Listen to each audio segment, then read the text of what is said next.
ज्ञान आणि व्यवहार यात विरोध नाही. हो. तर आतापर्यंत आपण पाहिलं की वेगवेगळ्या अधिकार भेदाने वेगवेगळ्या प्रकारचं कर्तव्य कशा प्रकारे आहे, असे 4 प्रकारचे अधिकारी आपण या ठिकाणी पाहिले. एक पूर्ण बोधाला प्राप्त झालेला ब्रह्मज्ञानी पुरुष, दुसरा मंद बोधवान आहे, आणि तिसरा कर्म उपासनेमध्ये प्रवृत्त असलेला असा भोगवादी अशा प्रकारचा आहे, आणि एक असा तीव्र जिज्ञासू आहे. अशा प्रकारचे 4 भेद आपण पाहिलेले आहेत. त्यापैकी जो जीवनमुक्त आहे त्याला कुठल्याही प्रकारची कर्म उपासना करण्याची गरज नाही. श्रवण मननादी साधनं सुद्धा त्याला करायची गरज नाही. जरी केली तरी काही बिघडत नाही. आणि जो उत्तम जिज्ञासू आहे, उत्तम प्रकारचा अधिकारी आहे, त्याने श्रवण मननच करावं. त्यानं कर्म उपासना करूच नाही, कारण श्रवण मननानेच त्याला मोक्षाची प्राप्ती होणार.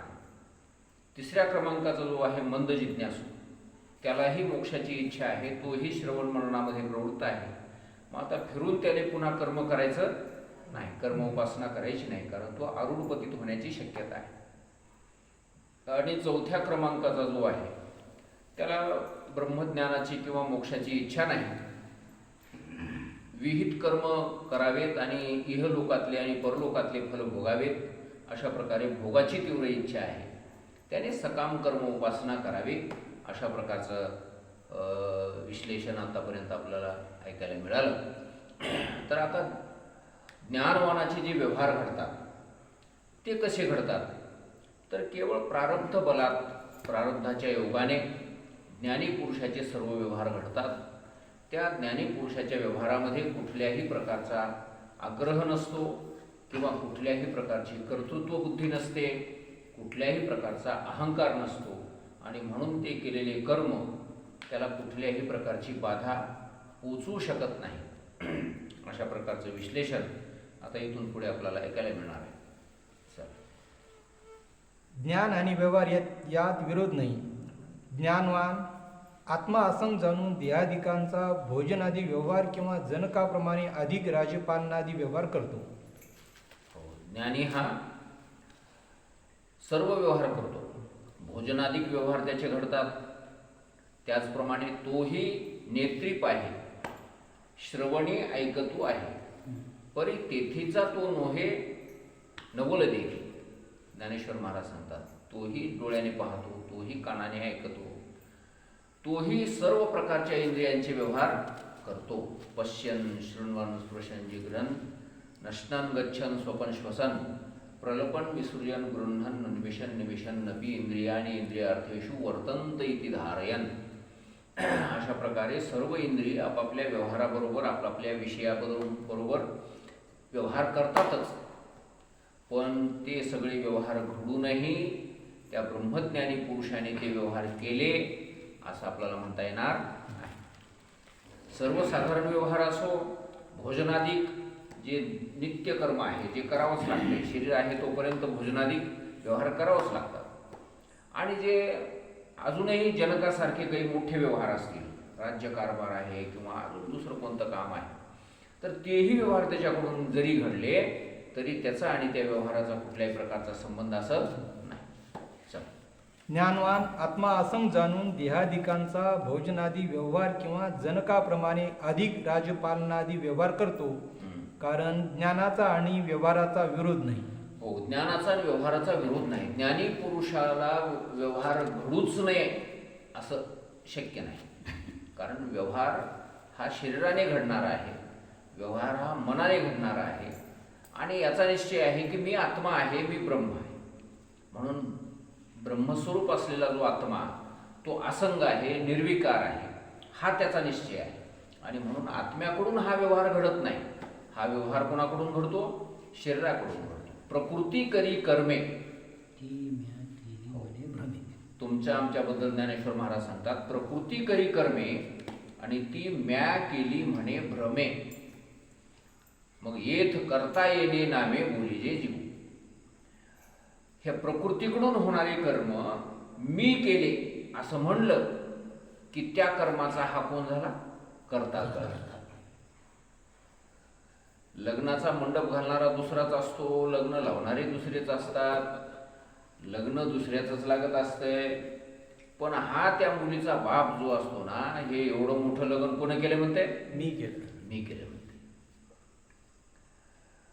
स्वयंपाक चांगला झाला याचं श्रेय आचार्याला द्यायला पाहिजे, आचार्यानं चांगला स्वयंपाक केला. पण हा काय म्हणतो, कसं काय झाला की नाही, चांगला स्वयंपाक झाला की नाही, बरं झालं की नाही. म्हणजे त्या स्वयंपाक केल्याचं श्रेय सुद्धा आपल्याकडंच घेतो. पत्रवाळ्या उचलल्या काय, ते पाणी बरोबर वाढलं काय, वाढणारे दुसरेच असतात, पत्रवाळ्या उचलणारे दुसरेच. खूप व्यवस्था केली. हा, खूप व्यवस्था केली. खूप व्यवस्था केली हो मालकानं म्हणतात. आता ह्यानं काही केलं का त्याच्यातलं? काहीच केलं नाही. पण कर्तृत्व बुद्धी आहे त्याच्या ठिकाणी. काय आहे? कर्तृत्व बुद्धी आहे. करणारे दुसरेच आहेत, पण याला वाटते मी केलं, आणि मी केलं म्हणलं की अडकला. आता बाकीचे सगळे लोक कामं करालेत, पण मी केलं असा अभिमानच नाही त्याला. पत्रवाळी उचलणारे उचलालेत, पाणी देणारे द्यालेत, वाढणारे वाढालेत, पण हे आमचं आहे असं वाटलं का त्याला? नाही. म्हणून ते त्या कर्मातून सुटले. म्हणून पाणी जरी कमी पडलं तरी त्या पाणी वाढणाऱ्याला कोणीच काही म्हणणार. स्वयंपाक कमी पडला तरी त्या आचार्याला कोणी काही म्हणत नाही, वाढणाऱ्याला कोणी काही म्हणत नाही. कारण त्याचा कर्ता कोण आहे? हा, मी म्हणणार, ते त्या कर्माचा कर्ता आहे. म्हणून मी स्वतः असंग आहे, करणारे हे दुसरेच आहेत असं ज्याला कळलं, असा ज्याचा निश्चय झाला. शरीर कर्म करते, डोळे पाहतात, कानं ऐकतात, तोंड बोलते, पाये चालतात, हाताने सगळे व्यवहार होतात, आणि ही प्रकृती आहे. आणि या प्रकृतीपेक्षा मी वेगळा आहे, मी आत्मा आहे, असंग आहे, मी ब्रह्मरूप आहे, असा ज्याचा निश्चय झालेला आहे, त्याच्या शरीराकडून कुठलेही कर्म होऊ द्या, त्या कर्माशी त्याचा काही संबंध नाही. तो त्या कर्माचा कर्ता होऊ शकत नाही. ज्ञानाचा आणि व्यवहाराचा विरोध नाही. कितीही व्यवहार केला तरी ज्ञान त्या व्यवहाराच्या ठिकाणी मिथ्यात्व निश्चय करून देते. हो, कितीही व्यवहार जरी झाला तरी ज्ञानाचा आणि त्या व्यवहाराचा काही विरोध नाही. ज्ञानी पुरुषाकडून व्यवहार घडूच नये असं काही नाही. ज्ञानी झाल्याच्या नंतर त्याच्याकडून व्यवहार घडतच नाही असं नाही. जनाबाई गौऱ्यासाठी भांडण करत होत्या, आपण पाहिलेलं आहे.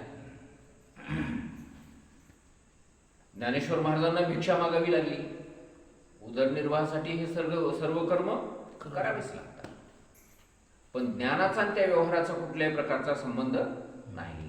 ज्ञानी पुरुषाला व्यवहार करूच नये असं म्हटलं तर चालत नाही. त्याच्याकडूनही व्यवहार घडतात. ज्ञानाचा आणि कर्माचा काही विरोध नाही.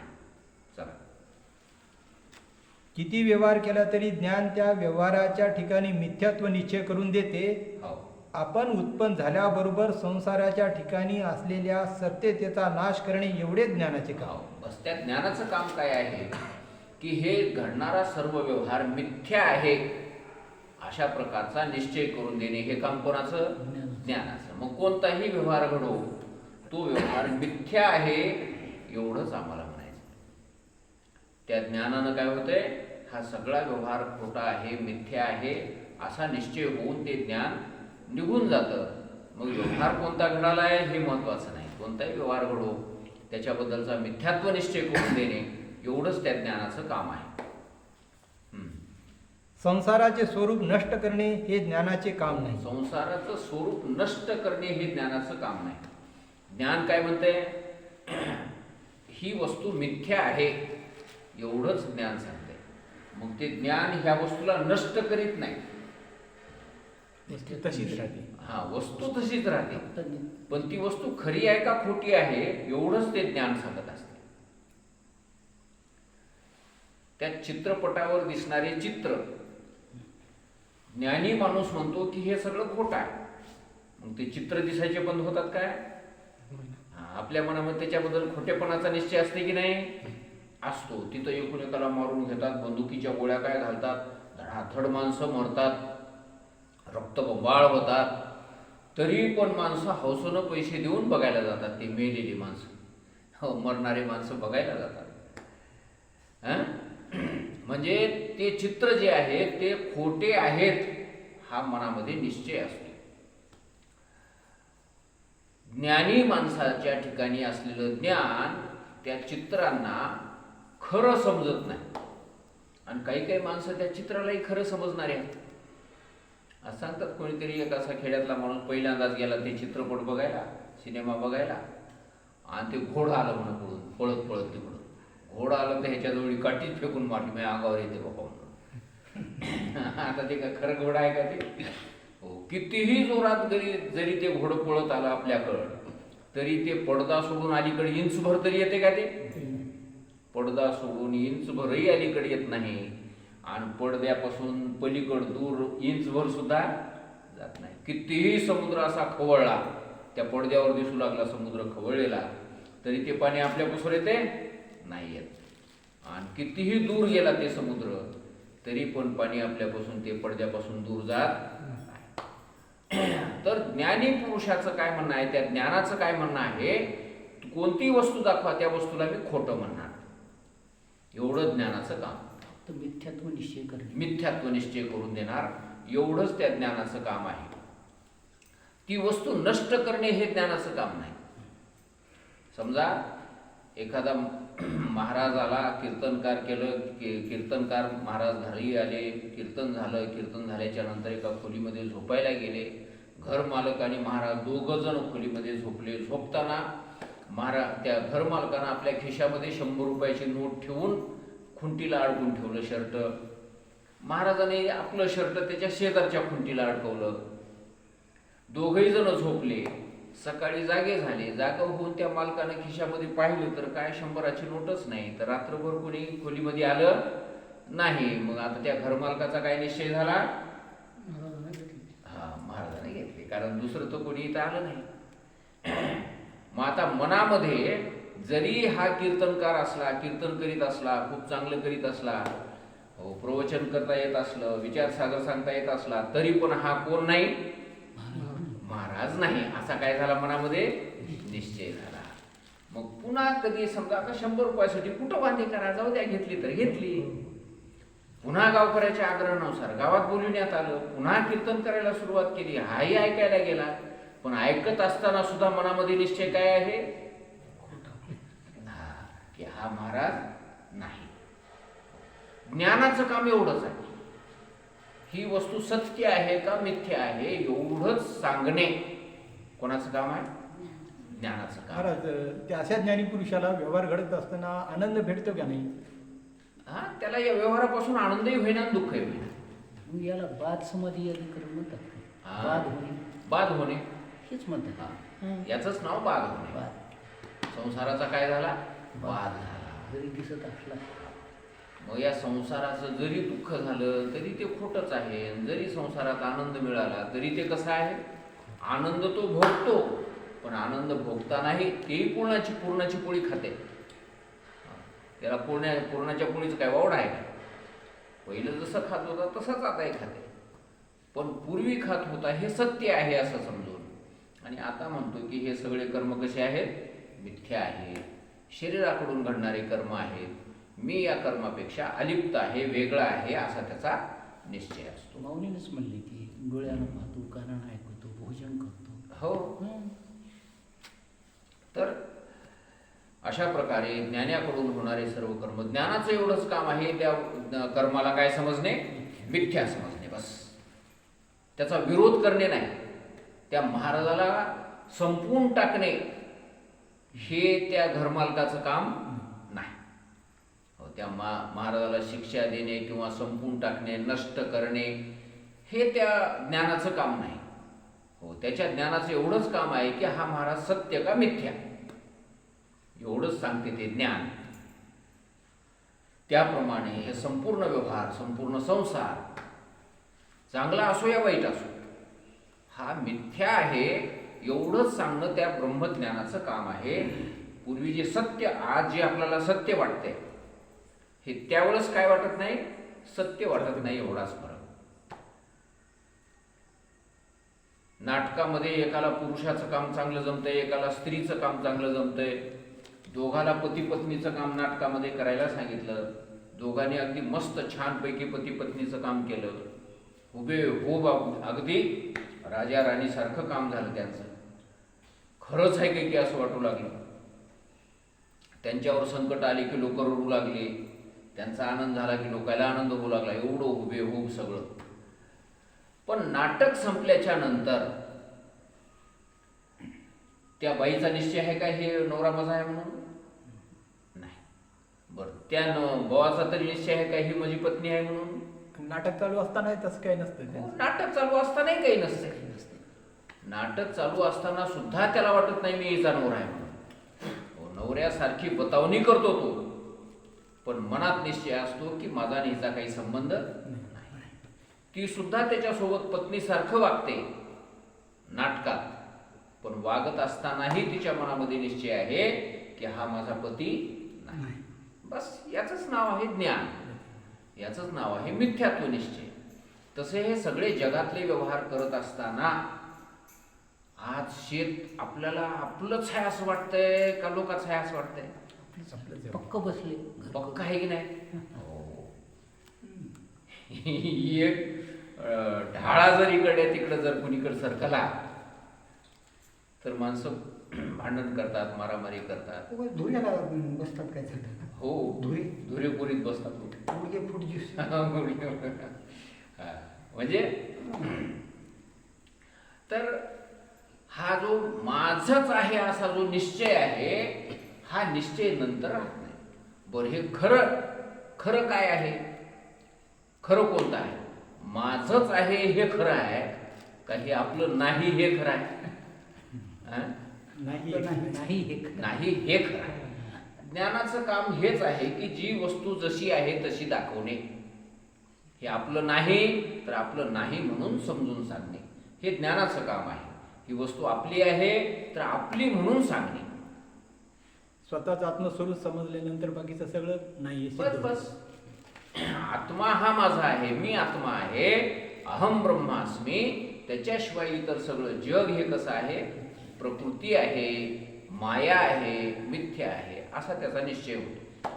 म्हणून ज्ञानाचं एवढंच काम आहे, तो व्यवहार नष्ट करणे, नाहीसा करणे हे ज्ञानाचं काम नाही. चला, संसाराचे स्वरूप नष्ट करणे हे ज्ञानाचे काम नाही. हो. म्हणून ज्ञानाचा आणि संसाराचा विरोध नाही. हो, म्हणून ज्ञानाचा आणि संसाराचा विरोध नाही. संसार जशाला तसा होतच राहतो. पूर्वी जसा होत होता तसाच आताही होत राहतो. पण मनामध्ये मात्र निश्चय असतो की हा संसार सत्य नाही. पूर्वी सत्य वाटत होता आणि आता सत्य नाही असा त्याचा निश्चय होतो. तसाच व्यवहारही ज्ञानाचा विरोधी नाही. व्यवहार सुद्धा ज्ञानाच्या विरोधात नाही. ज्ञानही व्यवहाराच्या विरोधात नाही आणि व्यवहार सुद्धा ज्ञानाच्या विरोधात नाही. कारण ज्ञानाने आत्मस्वरूपाविषयी असंगत्वाचा निश्चय केलेला आहे. हो, ज्ञानाने आत्मस्वरूपाविषयी असंगत्वाचा निश्चय केलेला आहे. माझा आत्मा कसा आहे? असंग आहे. कोणत्याच कर्मामध्ये तो लिप्त होणारा नाही. कुठल्याही प्रकारची संगती त्याला कोणाची लागू शकत नाही. अशा प्रकारचा तो आत्मा आहे. हा त्या ज्ञानाच्या योगाने त्याचा निश्चय झालेला आहे. ज्ञानाने आत्मस्वरूपाविषयी असंगत्वाचा निश्चय केलेला आहे. आत्मस्वरूपाच्या ठिकाणी जर व्यवहार प्रतीत होईल तर व्यवहारास ज्ञानाचा विरोध म्हणता येईल. आत्मस्वरूपाच्या ठिकाणी जर व्यवहार प्रतीत होईल तर मग ज्ञानाचा विरोध म्हणता येईल. वा, ज्ञान होऊनही आत्माच करता आहे असं जर वाटू लागलं तर मग काय झालं? ते ज्ञानाचा विरोध झाला. व्यवहाराचा ज्ञानाचा काय झाला? विरोध झाला. पण ज्ञान झाल्याच्या नंतर आत्माच करता आहे असं वाटत नाही. व्यवहार व्यवहाराच्या पद्धतीनं आणि आत्मा आत्म्याच्या पद्धतीनं असे दोन वेगळे वेगळे निवडून ते ज्ञान आपल्याला दाखवतं. एवढंच काम त्या ज्ञानाचं आहे. आत्मस्वरूपाच्या ठिकाणी जर व्यवहार प्रतीत होईल तर व्यवहारास ज्ञानाचा विरोध म्हणता येईल.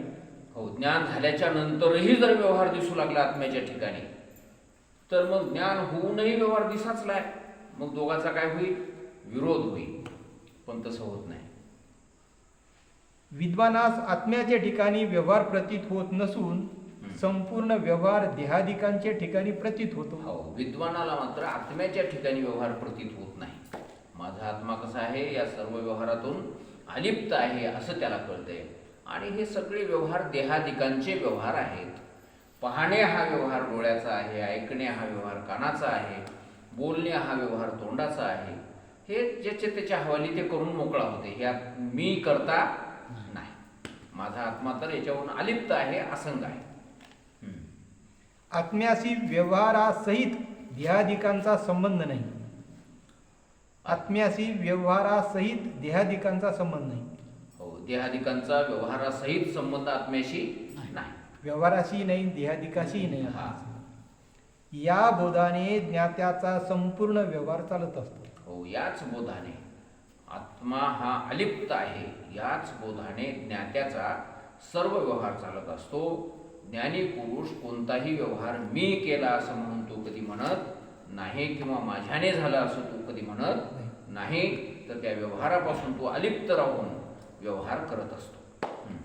आत्म्याशी व्यवहारासहित देहादिकांचा संबंध नाही. या बोधाने ज्ञात्याचा संपूर्ण व्यवहार चालत असतो. ती ज्ञात्याची प्रवृत्तीच निवृत्ती आहे, असे शास्त्राने सांगितले आहे. हो, ज्ञात्याची ती प्रवृत्ती सुद्धा काय आहे? निवृत्तीच आहे. कोण्याही कार्यामध्ये तो ज्ञाता प्रवृत्त जरी झाला, त्याची ती प्रवृत्ती सुद्धा निवृत्तीच आहे. तर त्याच्या त्या व्यवहारामुळं त्याच्या ज्ञानात कुठल्याही प्रकारचा बाधा निर्माण होत नाही. पूर्वीच्या सारखाच तो व्यवहार करतो, पूर्वीच्या सारखाच व्यवहारामध्ये तो प्रवृत्त होतो. पण त्याची ती प्रवृत्ती सुद्धा आता काय मानल्या जाते? निवृत्तीच मानल्या जाते. कारण व्यवहारासहित देहादिकांचा संबंध नाही. हो. आता ज्ञाता बहिर्मुख पुरुषांना उपासनेमध्ये प्रवृत्त करण्याकरिता जर उपासना करी तर आत्मा असंग आहे हा त्याचा निश्चय असल्यामुळे ती उपासना ज्ञानाची विरोधी नाही. हो. आता कर्म जसं विरोधी नाही, तसं उपासना सुद्धा ज्ञानाची विरोधी नाही. हे अज्ञानी लोकांना भगवंताच्या उपासनेमध्ये, भक्तीमध्ये प्रवृत्त करण्याकरता स्वतः सुद्धा जर तो भक्ती करत असेल, स्वतः सुद्धा उपासना जर करत असेल, तर त्याची ती उपासना त्याच्या ब्रह्मज्ञानाच्या आडवं येत नाही. त्याचं ब्रह्मज्ञानही त्या उपासनेला प्रतिबंध करत नाही, आणि त्याची उपासना सुद्धा ब्रह्मज्ञानाला प्रतिबंध करत नाही. ज्ञाता बहिर्मुख पुरुषांना उपासनेमध्ये प्रवृत्त करण्याकरिता जर उपासना करील तर आत्मा असंग आहे हा त्याचा निश्चय असल्यामुळे ती उपासना ज्ञानाची विरोधी नाही. मी करता आहे अशा सत्य बुद्धीने कर्म उपासना करील ती ज्ञानाची विरोधी होईल. सत्य बुद्धीनं जर कर्म केले तर ते ज्ञानाच्या विरोधी होईल. पण याच्या मनामध्ये कुठल्याही प्रकारची सत्यबुद्धी राहत नाही. कर्म उपासनेबद्दल सत्यत्व बुद्धी राहत नाही. म्हणून लोकसंग्रहासाठी अज्ञानी लोकांना मार्गाला लावण्याकरता जर तो कर्म उपासना करीत असेल तर काही अडचण नाही. जसं एखादा शिकलेला खूप मोठा शिक्षक आहे, MA झालेला आहे, तो लहान लेकरांना शिकवण्याकरता जर पुन्हा हातामध्ये पाटी घेऊन एकच आकडा जर पाठीभर गिरवीत असेल तर त्याच्या गिरविण्याने त्याच्या ज्ञानावर काही परिणाम होत नाही. अर्भकाचेसाठी बनते हाती धरली पाटी, तैसे संत जगी क्रिया करुणी दाविती अंगी. त्यांची ती क्रिया त्यांच्या ज्ञानाला काही प्रतिबंध करत नाही. आणि जर समजा एखादा ज्ञानी पुरुष म्हणला नाही, मी कोणाला कर्म उपासनेमध्ये प्रवृत्त करणार नाही, मी सुद्धा होणार नाही, कोणाला करणारही नाही, कोणाला करायची असेल तर करो, मी करणार नाही, असं जर म्हणत असेल कोणी एखादा ज्ञानी, तरी काही अडचण नाही. तरी त्याला कोणतं शास्त्र करत असं म्हणून त्याला विधी करत नाही.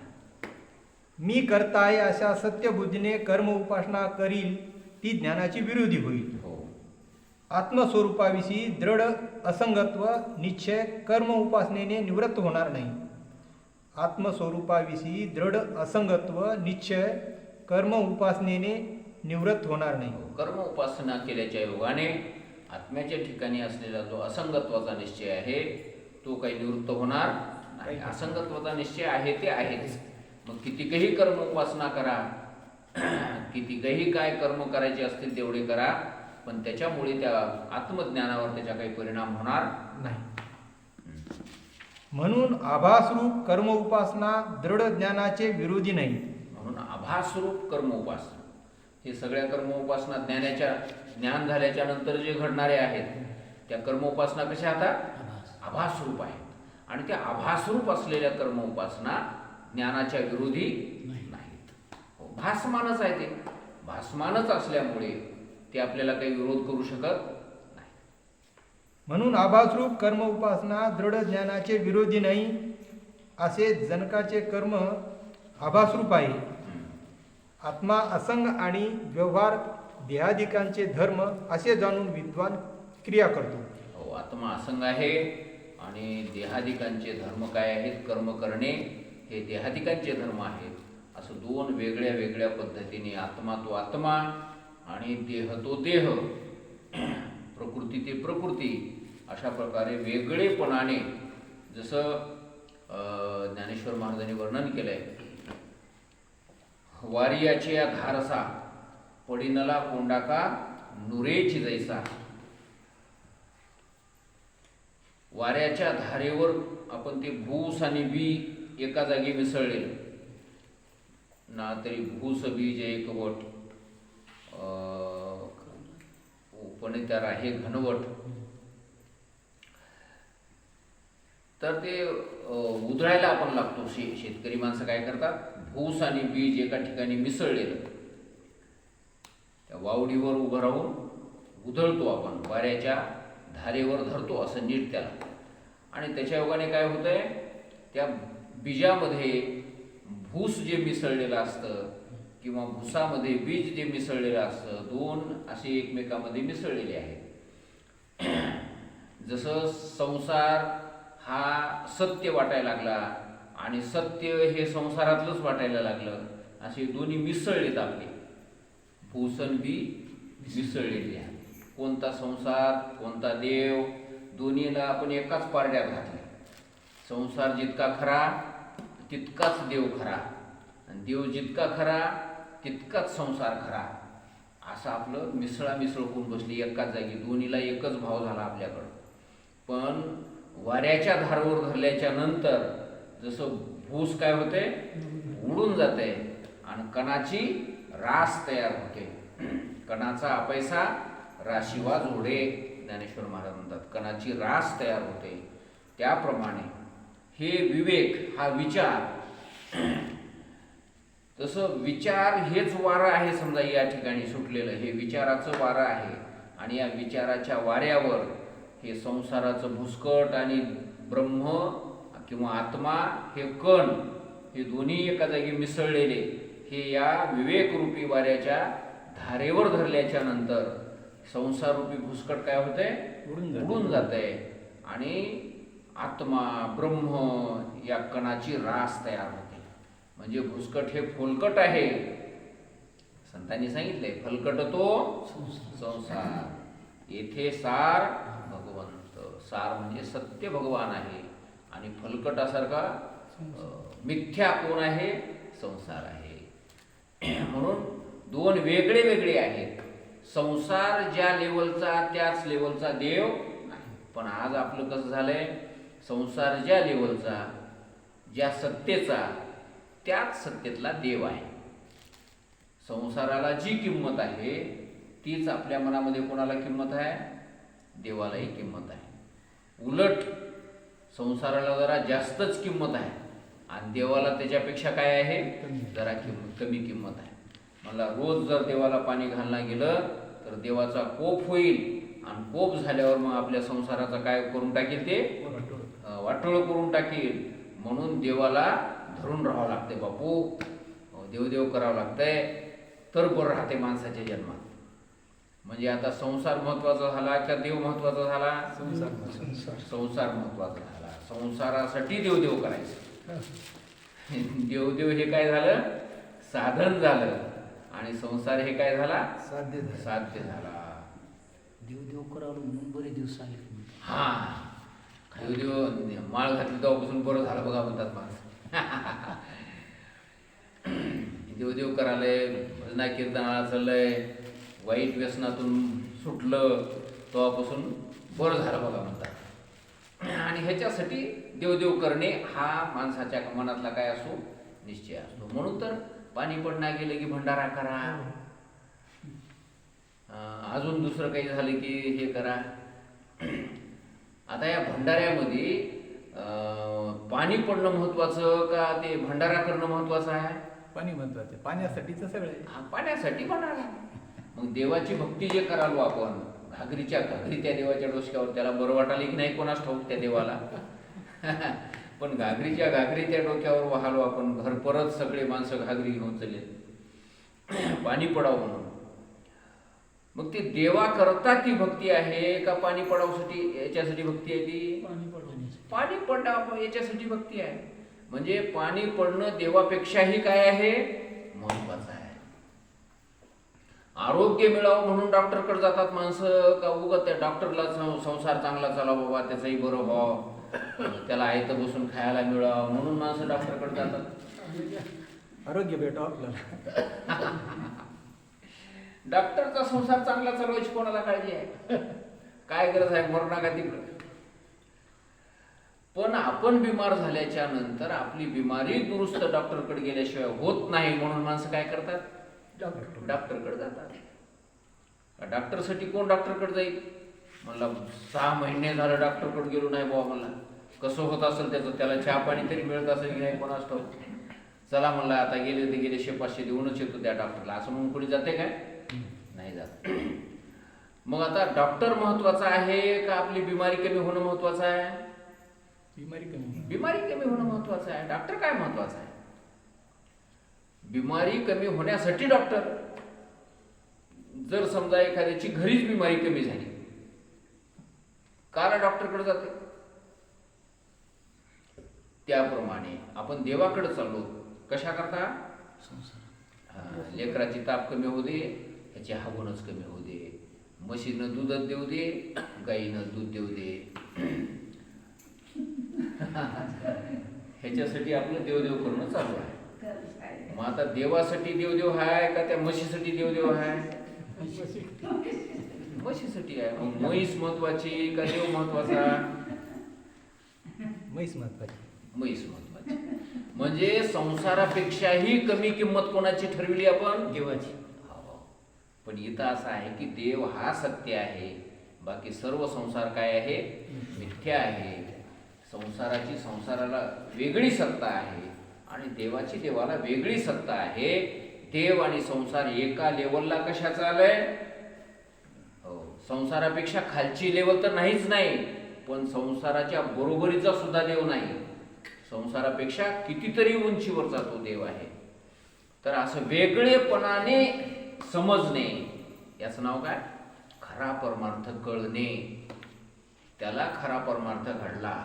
नाहीतर उगं फाटक पासून उठून ओल्या कपड्यानं सगळ्या देवाला आंघोळी घालीत निघणं, हे याचं नाव परमार्थ नाही. लोकांना बरं म्हणावं म्हणून करीत असेल, किंवा आपल्या संसाराला बरं राहावं म्हणून करीत असेल, बापदादी करीत आली म्हणून करीत असेल, आहे की नाही, दुसरे हेतू असतील, किंवा भक्ती म्हणून जरी केले तर भक्तीचं साधन नाही. तर देव आणि संसार हे एका लेवलच्या गोष्टी नाही. परमात्मा तो परमात्मा आणि संसार तो संसार. संसार हा मिथ्या आहे, नाशवंत आहे. त्या संसाराचा माझा कुठला संबंध नाही. असल या शरीराचा आणि संसाराचा संबंध. मी या संसारापेक्षा अलिप्त आहे, मी परमात्मा स्वरूप आहे, ब्रह्मस्वरूप आहे, असा निश्चय करून देणे ज्ञानाचं काम आहे. म्हणून ज्ञानाचा आणि व्यवहाराचा कुठल्याही प्रकारचा विरोध नाही. आत्मा असंग आणि व्यवहार देहादिकांचे धर्म असे जाणून विद्वान क्रिया करतो, त्यास आभासरूप कर्म म्हणतात. हो, हे सगळं आभास आहे आणि आत्मा हा काय आहे? सत्य आहे. असे दोन वेगळ्या वेगळ्या रीतीने समजून व्यवहार करणे समजले जातात. त्याला ज्ञानी पुरुष असं म्हणतात. ज्याला हे कळलं त्याचं नाव कोण आहे? ज्ञानी पुरुष आहे. आत्मा असंग आणि व्यवहार देहादिकाचे धर्म असे जाणून विद्वान क्रिया करतो, त्यास आभासरूप कर्म म्हणतात. त्याचा ज्ञानाशी विरोध नाही. आभासरूप कर्माचा ज्ञानाशी विरोध नाही. आणि भाष्यकारांनी कर्म उपासनेचा जो ज्ञानाशी विरोध सांगितला आहे तो आत्म्याच्या ठिकाणी कर्तृत्व बुद्धीने होणाऱ्या कर्म उपासनेचा आहे, आभासरूप कर्म उपासनेचा नाही. जे भाष्यकारांनी ज्ञानाचा विरोध, कर्माचा विरोध सांगितलेला आहे, तो सत्य रूपाने जर कर्म मानलं तर ज्ञानाचा त्याच्याशी काय आहे? विरोध आहे. ज्ञानाला हे बाकीचे आत्म्याशिवाय इतर काही सत्य ज्ञानाला खपत नाही. ज्ञान म्हणते एक आत्मा सत्य, बाकीचं सगळं मिथ्या. एवढाच त्या ज्ञानाचा उपयोग आहे. बाकी मग तुम्ही कर्मही सत्य, देवही सत्य, आत्माही सत्य असं जर म्हणत असाल तर त्या ठिकाणी ज्ञानाचा आणि कर्माचा काय आहे? विरोध आहे. पण कर्म जर मिथ्या म्हणून राहत असेल तर मग काही अडचण नाही, आहे की नाही? आभासरूप कर्म म्हणलं तर चालतं. हा, जसं आता समजा पंढरपुरामध्ये आपलं घर आहे. पंढरपुरामध्ये 100 माणसं त्या घरामध्ये येऊन राहायला अडचण नाही. अडचण आहे का? राहू शकतात 100 माणसं. पण एक मालक आहे त्या घराचा आणि त्या मालकाला सोडून दुसरा कोणीतरी एक जण जर म्हणू लागला मी या घराचा मालक आहे, तर मालक म्हणून राहणं मात्र सहन होणार नाही. 100 सण होती, तो एकटा सण 100 सहन होतील. पण दुसरा एक जणच म्हणू लागला मी मालक आहे या घराचा, तर ते नाही सहन होणार, आहे की नाही? तसंच आत्मा एक सत्य आहे आणि त्याच्याशिवाय सगळं जग मिथ्या आहे, तर त्या आत्म्यासोबत सगळं जग राहू शकते. ज्ञानाला सहन होते ते. पण त्या आत्म्याच्या बरोबरीचं सगळं जग आहे. जगही सत्य आहे आणि आत्माही सत्य आहे. असं 2 सत्य घेऊन जर तुम्ही चालत असाल तर ते ज्ञानाला खपणार नाही. म्हणून 2 सत्य नाही जमत, एकच सत्य. ज्याचा ज्ञानाशी विरोध नाही आणि भाष्यकारांनी कर्म उपासनेचा जो ज्ञानाशी विरोध सांगितला आहे तो आत्म्याच्या ठिकाणी कर्तृत्व बुद्धीने होणाऱ्या कर्म उपासनेचा आहे, आभासरूप कर्म उपासनेचा नाही. कर्तृत्व बुद्धीनं जे कर्म होतात त्याचा विरोध सांगितला. आभासरूप कर्माचा विरोध त्यांनी सांगितलेला नाही. चला. मंद बोधवानास कर्म व उपासना विरोधी आहेत.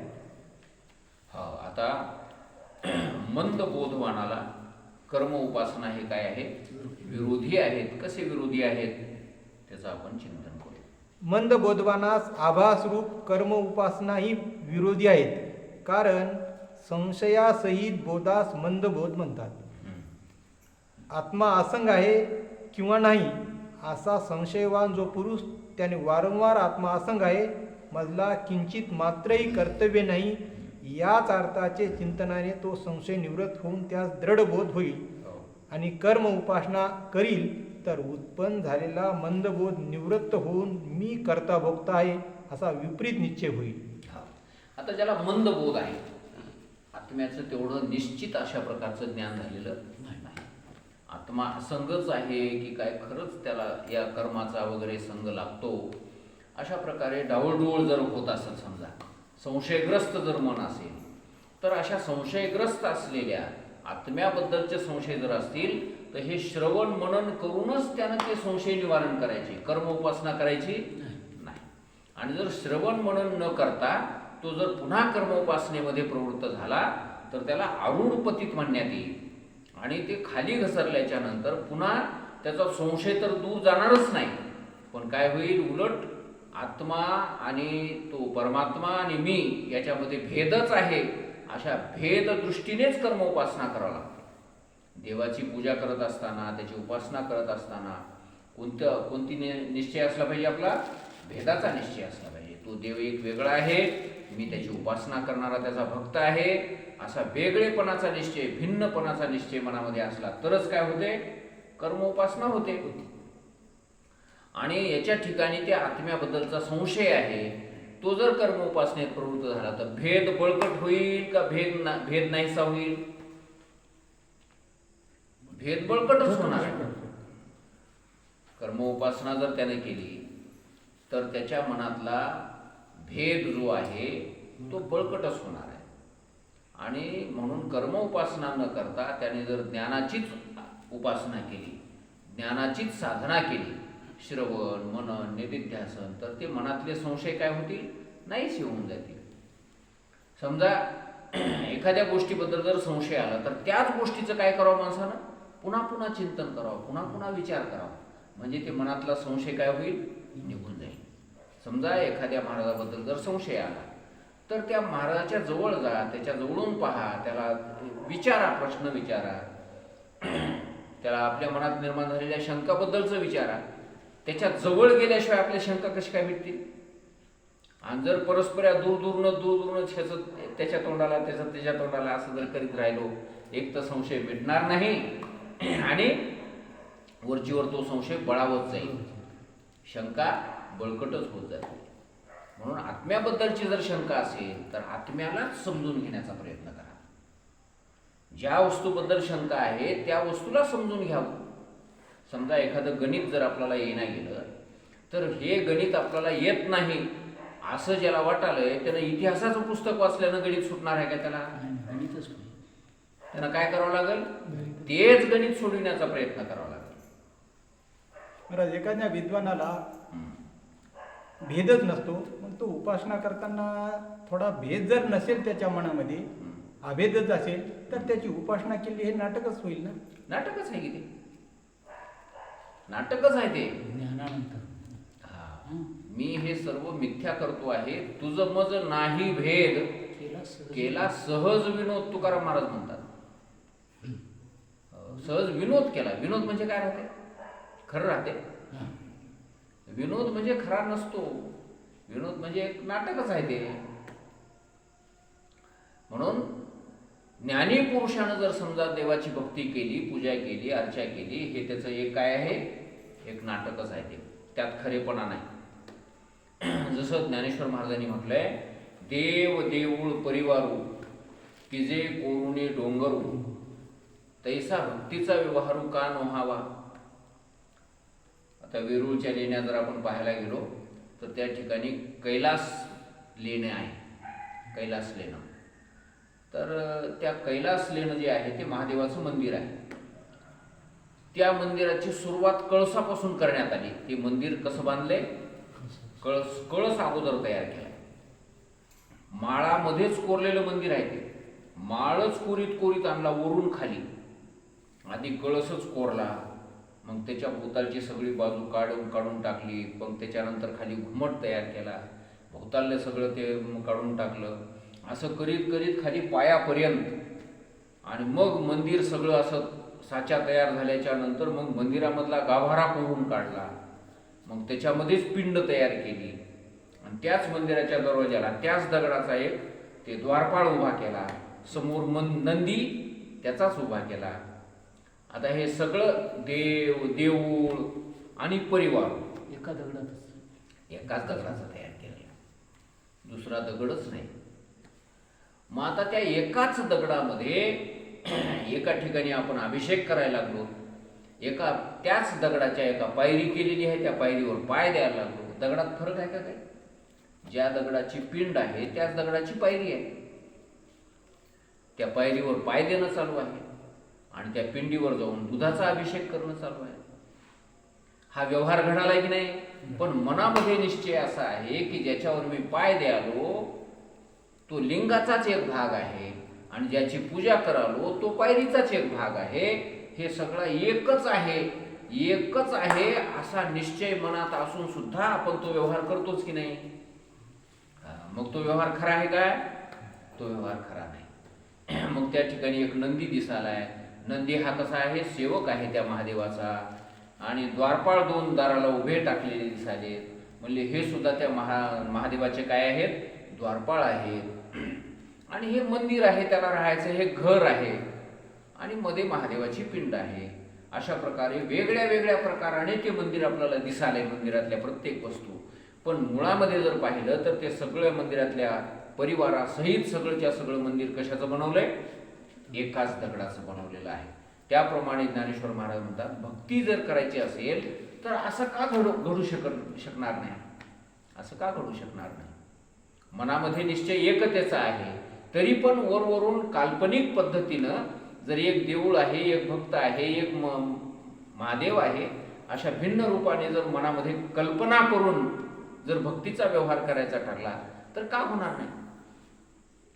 देव देऊळ परिवारू की जे कोरुणे डोंगरू, तैसा भक्तीचा व्यवहारू का नव्हावा. म्हणजे मिथ्या दृष्टीनं सुद्धा काय होते? व्यवहार होतेच की. सत्य म्हणूनच व्यवहार करावा लागते असं काही नाही. मिथ्या म्हणून केला तरी व्यवहार होतोच. पुरी भक्त तू देव आहे शिकरे महाराजांनी हो म्हणले. ऐसे करी हो तुम्ही तुम्ही आणि मी एकच आहोत, तुझ्या तर माझ्यामध्ये भेद नाही, तरी पण देवा हे भेद निर्माण कर आणि तू देव आहेस असं मला वाटावं, मी भक्त आहे असं वाटावं, काल्पनिक खोटं खोटं का होईना असं वाटावं, आणि मग काय करावं, आपण भक्तीचा व्यवहार करावा. किती वाटते?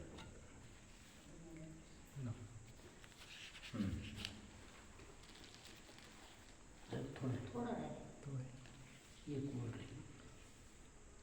याबरोबर मंद बोधवानास आभासरूप कर्म उपासनाही विरोधी आहेत. कारण संशयासहित बोधास मंदबोध म्हणतात. आत्मा असंग आहे किंवा नाही असा संशयवान जो पुरुष त्याने वारंवार आत्मा असंग आहे, मजला किंचित मात्रही कर्तव्य नाही, याच अर्थाचे चिंतनाने तो संशय निवृत्त होऊन त्यास दृढबोध होईल आणि कर्म उपासना करील तर उत्पन्न झालेला मंदबोध निवृत्त होऊन मी कर्ता भोक्ता आहे असा विपरीत निश्चय होईल. म्हणून मंदबोध उत्पन्न होण्यापूर्वी कर्म उपासना करावी आणि मंदबोधाच्या उत्पत्तीनंतर कर्म उपासना करू नये. संशयग्रस्त जरी ज्ञान असेल आत्म्याबद्दलचं ब्रह्माबद्दलचं, तरी त्यानं कर्मोपासना करायची नाही, कर्मोपासनेमध्ये प्रवृत्त व्हायचंच नाही. त्यानं हेच करायचं, पुन्हा पुन्हा त्या आत्म्याबद्दलचंच श्रवण करायचं, मनन करायचं, निधिध्यासन करायचं, हेच साधनं करायची. त्यानं कर्मोपासनेच्या परतून पुन्हा पाठीमागं जायचं नाही. कारण कर्मोपासना जर केली तर आपला भेद बळकट होईल, संशय बळकटच होत जाईल, संशय निवारण होणार नाही. म्हणून ज्या वस्तूबद्दलचा संशय मनात आहे त्याच वस्तूला जाणण्याचा प्रयत्न करा, संशय नाहीसा होऊन जातो. तर असं एकंदरीत मंदबोधवानाला सुद्धा कर्म उपासनेचा अधिकार नाही, त्याने हे काय करावं, ज्ञानाचीच साधना करावी, अशा प्रकारे या ठिकाणी सांगितलेलं आहे. पुंडलिक वरदा हरी विठ्ठल श्री ज्ञानदेव तुकाराम पांडुरंग भगवान की जय. मौली ज्ञानेश्वर महाराज की जय. जगद्गुरु तुकाराम महाराज की जय.